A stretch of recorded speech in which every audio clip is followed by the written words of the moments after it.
Alright, guys. Chapter 6, the GOP or the G.O.Pocalypse tree. So this next chapter might be speculation to call it a connection, but I think the racist census plan of the dearth birth is heavily related to this. The plan to dump roll out without codification was just the start to the GOP's demented goals. The skeleton of their plan is clearly supremacy. Hold on. Their plan is clear supremacy in adjusting fertility by throwing away sexual education and restrictions to birth control, as the article suggests, and what Chapter 7 in the next part I'll bring up.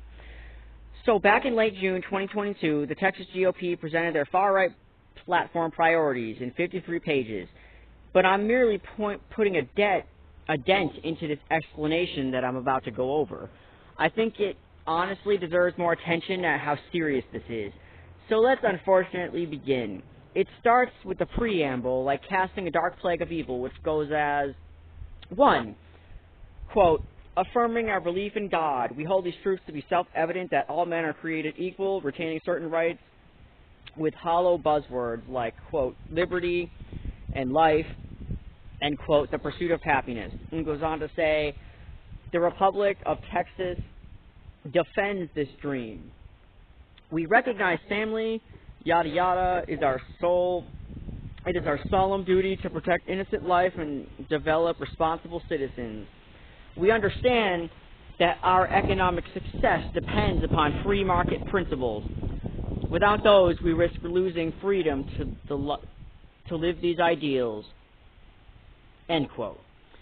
The language is that of an anime villain, using suffering to grow stronger, in my opinion. But anyways, 2, this section is called Principles, the laws of nature and nature's God, which I feel like is a dog whistle I've heard from, like, Samuel Morton, who had these his obsession with collecting racial skulls, and he said that in one of his writings, so I could be overanalyzing that, and it could mean nothing, because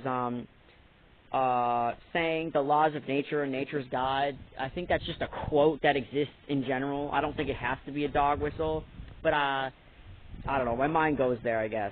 Anyways, laws of nature and nature's God, which means returning to what the intent, the Declaration of Independence wanted, aka turning back the country hundreds of years.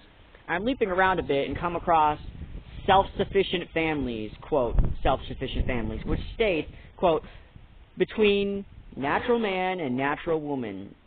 Now, obviously, this is a clear preview for the next right to be overturned. My guess is stripping Obergefell versus Hodges, which is the right to gay marriage. This issue is reflected in the birth dearth that lowers child populations.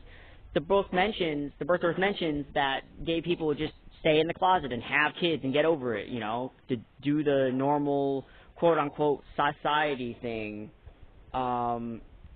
Anyways, the second principle is still just as generic, quote, the sanctity of human life created in the image of God, as in the pre-formation myth of BCE times, and then it goes on to say, quote, protected at fertilization to natural death. Principle 3 is having Texas sovereignty and freedom. Principle 4, quote, having an educated population, which we can only assume what this means in the wake of Samuel Alito's opinion piece, Roe being stripped, and the demographic manipulation. Principle 5 is a personal accountability and responsibility, though there's no text to this, so it's up to interpretation for you to guess. 6 states, quote, honoring those in the military that protect our freedom. It's possible that it's simply talking about the 20% of military veterans that raided the Capitol on January 6th.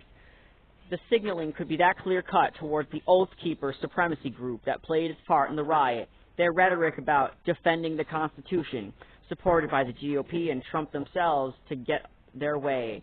Quote, Trump's flirtation with militia groups began well before the events recounting on January 6th. Now, this is from an article. I'm leaving all my sources at the end of all my readings, by the way. Anyways, the Oath Keeper, and it goes on to say, the Oath Keepers assembled to, quote, protect the polls after then-candidate Trump's claims of potential fraud in 2016. multiple militia groups mobilized in response to Trump's statements surrounding his inauguration and in response to his calls for more broader security.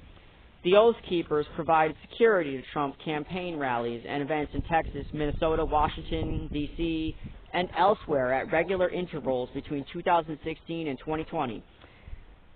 After Brad Raffensperger, the Republican Secretary of State of Georgia, refused to find 11,780 votes, he faced death threats that increased after Trump declared him, quote, an enemy of the people. The family went into hiding following multiple threats, including the appearance of out-of-state Oath Keepers at their home. Speaker Bowers testified that at least one of the crowd members protesting viciously at his home while his daughter lay inside, dying, wore 3%er insignia. On June 5th,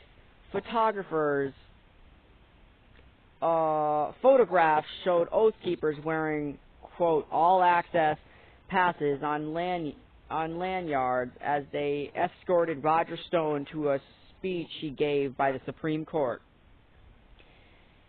And on January 6th, militias not only breached the Capitol, Stone appeared to use Oath Keeper militia members as part of his personal security outfit that morning. Quote, the January 6th testimony to date has focused on Trump and the ways he has encouraged and instrumentalized militia members, but support for vigilante violence has spread to other parts of the Republican Party. In 2017, the Portland branch of Republican Party voted to allow militia groups, including members of the Oath Keepers and 3%ers, to act as a security of their public events. A Colorado County GOP also hired militia groups for security. In Michigan's Grand Traverse County, local officials at a Zoom-based public meeting were asked to denounce the Proud Boys after the insurrection. Instead, the county commission's vice chair stepped off screen and returned with his rifle. This is literal